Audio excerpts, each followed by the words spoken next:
Woman killed in Mandela Highway crash identified. Boy held with gun at school fete. Man attacks cops who intervene in assault against woman in St. Anne. Please remember to subscribe, like, share, comment, and don't forget to hit that notification bell so you can always be updated with the latest news. Now for the news in details. A woman was killed in a multi-vehicle crash along the Mandela Highway in St. Catherine on Saturday has been identified. The deceased is 23-year-old Shadidra Williams of a Clarendon address.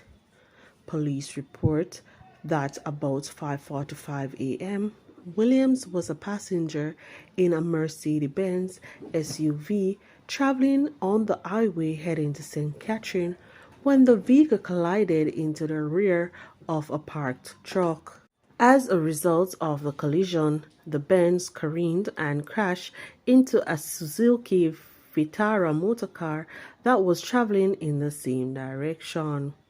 Williams suffered serious injuries and was pronounced dead at hospital.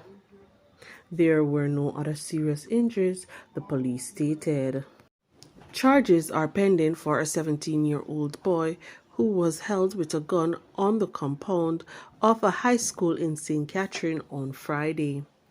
Reports from the Spanish Town Police are that about 8 p.m., a team of officers was on duty at the school where an event was in session.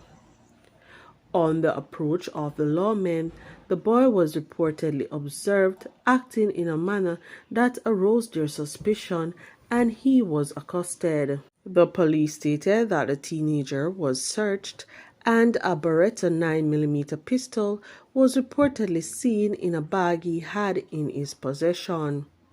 He was arrested for possession of a prohibited weapon. Investigations are ongoing, the police stated.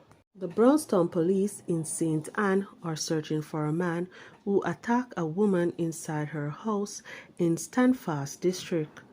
The police stated that a team was sent to the area based on a report about an incident at a woman's house. They stated that when the cops arrived, the man was seen. He allegedly physically attacked one of the cops and he reportedly tried to disarm him.